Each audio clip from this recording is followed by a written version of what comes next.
कने कहत है कि एकर ये खाली में ना समझ में बेला समझ ही में नहीं आवेला एकर कहल जाई कि हई कमा कर त करी हां आ तो ऐसे ना बुझाई लइका लइका रहल त कितना आई समझ गइलु है ना ऊ अब बाजे ना बजी ठीक बाटे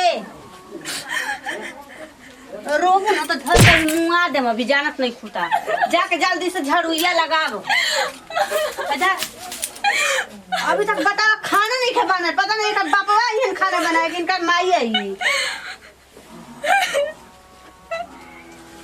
अच्छा रो के गांव जवार के सुना तारू गांव जवार के कोनो के हिम्मत नहीं है कि हमरा सामने आके कोई बोल दिहन ठीक बाटे काहे कने ऐसे अत्याचार करे तारू का करतनी खाई घड़ी ना कहलू त हमरा के काहे के खाई के देवेलू चला चुपचाप चुपचाप मत भागा जाके ना अब ठीक कर ना तो धर के मुंह आवे लगम कह देतनी भगवान कहाँ हमरा के छोड़ देला ई जन्म में हमरा के अभी मुआ देता था ये दुख ना सह के पड़ी दू को बेटा जन्माइनी दू को पत्तो उतरनी आज हमरा ये दुख सह के मिला काहे बेटा रानी काहे रोतलू बैठ के खाना पानी के बनाई देखना छोटकी का छोटकी हमरा तू कहां मा ठीक ना छोटकी काहे के मुंह हो गई बेटे जे बेटीवा रही से त या हमनी के तनकी तू हमनी के बात बोले वालू मर ले वालू बोला आज तक ने आप अपन बेटी हमार चल गईली सन दूसरे घरे तब वो इतना अत्याचार काहे करत ताड़ू पहले ना ऐठल अब तोहरा के छोड़ा दी ठीक ना बड़ी तू ऐठत रहू जाके चुपचाप सब्जी खाना बनावा ठीक ना बाप रे एक सवेरे से कहा था बर्तन माजे के होइतर देखते गड़ा पे खाना बाटे माजे तो कुछ नहीं खी चल पहले बस खाना चल पहले चलता अरे चलता खाना बना पहले ठीक ना बाप रे अब तलकी देखला टूटना मत चुआ जाए उठाई से ठीक ना तोरो माई होई जे तू सरा अत्याचार करेला ना खुद परेला हमारी का हुआ पहले हमारी के तू दुख देता था आप समझ में क्या बात है जो हम बाहर दे हां तो बाहर के नहीं चाहिए ठीक है खाना बना के जल्दी बाहर के तो मन कर कितना तो धाज बुझा में देखो का भगवान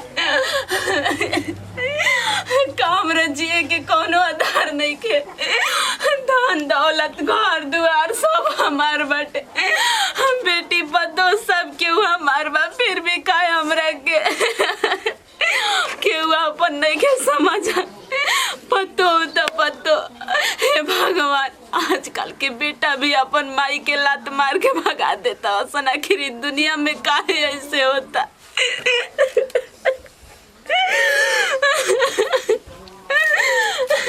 जाता है बाहर देता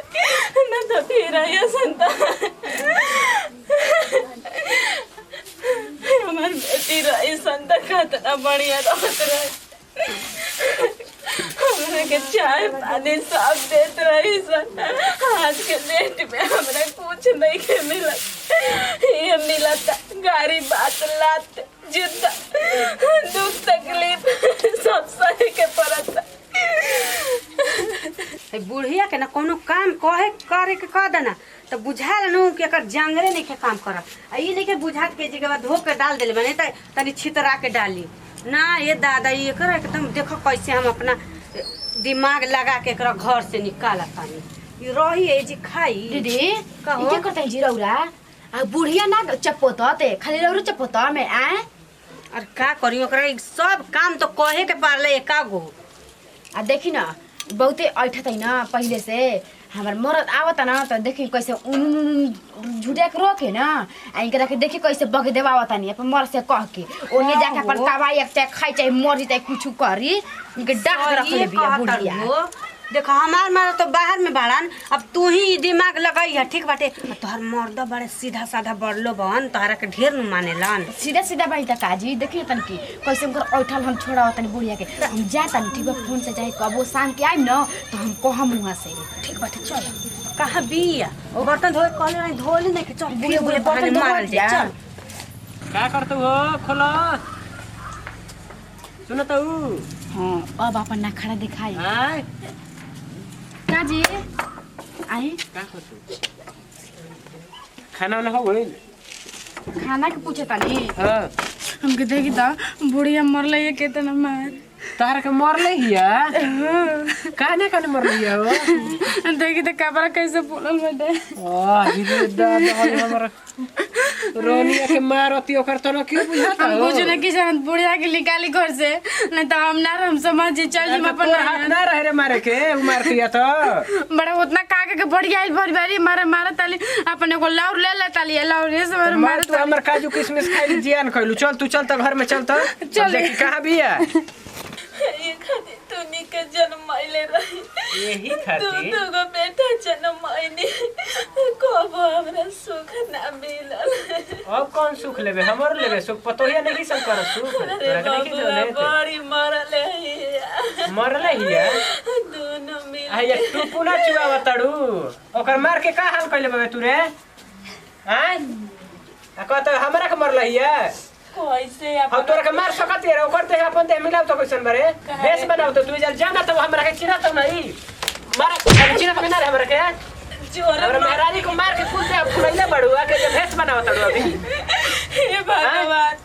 जवन ने कोखे से नतिया जन्म लो हां तारू चल निकल जा निकल चल बाबू ऐसे करे अरे हम कुछ नहीं खिले ना तो ये तार चल ना चल भाग चल भाग आज जी करा देख मैं कैसे तारे एक पेट का फल रही ये देख हमरा के मार के कैसे करी आई चल चल मोटा मोटा के तोरा सब भइल बा चल निकल ना ना रे अरे बिच में ना भाग बाबू का ना तो भगा दी तोर माई आई रे बाबू निकल सुन रे बाबू अपन माई के तू भुला जाता रे तो मार के का हाल करिए दादा ये करे के ना हमरो के मार लहिया जी हमको ना शर्म नहीं खाली खा पिया मोटा पिया अरे बाबू ना रे हम ई कौन की खा खा के बुढ़िया मोटाइल बिया अपन माई के बतिया मान रे बाबू हम ना मन में देखो ते जौन हम मन के का हाल को माने अरे बाबू ना मर भगा दी ना जी जल्दी बतिया में जाइए तू जो सुन जी घर से पहले बाहर निकल आयो मैं रे बाबू मत पकड़ ठीक कइले है जब बाप बाप धनकी बुढ़िया हमनी के कपार खात रहे रातो दिन जे कहत रहे एगो बर्तन माज के तो उहे बर्तन में रात दिन लगत रहे जौन मन करे तौन बना बना के छान छान के खाल जाई ना हो हमर मर्दो ठीक बा हमर बात मान लेलस ना कह देन झूझ के खाली जाके तन कलंक के जी देखी हमरा के मार के बुढ़िया पूरा अचान तड़ू ये खुशी में ना तनी डांस कर लेवल जाओ गाय गाना लेवल जाओ गाय गाना नाच मेरे बुलबुल के पैसा मिलेगा नाच मेरे अब हो बुलबुल गइल के पैसा ना। मिलेगा अजल तड़ू बुढ़िया उनिया जाके मर गु जाई उलट जाई ना तब ठीक रहे चल दोबारा ना आए बुढ़िया तो ठीक रहे ना अबे आज ये तो उनका के अब चल के मुर्गा बना के आ खाई जी ना ठीक बाटे, जा। अपन घर में जाई बाय बाय जी नमस्कार प्रणाम हम खुशबू सिंह नमस्ते प्रणाम हम बनी पुष्पा सिंह देखा नहीं हजा जौन अभी हमनी के वीडियो बनैनी हजा बड़ी दुख वाला वीडियो बनैनी हजा काहे से कि ऐसे गांव समाज में हमनी के होता कि जौने कोखी से बेटा जन्मत बन जा एक माई के छोड़ के जब दूसर की माई आ जाता ऐसे अन्याय करे लगा तो बन जा माई के कभी ना हाथ उठावे के हाँ जी चाहिए और बाप जैसे के। हमने कही वैसे बिल्कुल रो से मत करम जा जे अपन माई बाप पर हाथ उठा देवेला नर्क में भी जगह ना मिली काहे से कि ऐसे अन्याय ना करे के चाहिए एक माई बाप देवता समान होले चलिए एक साथ लेते हैं जब विदाई अगला वीडियो में फिर से मिलल जाए यदि वीडियो अच्छा लगी तो दिल से लाइक करम शेयर करम कमेंट करम यदि हमनी के चैनल पर नया होखन तो प्लीज हमनी के चैनल हटे जिलो भोजपुरी ओकरा के दिल से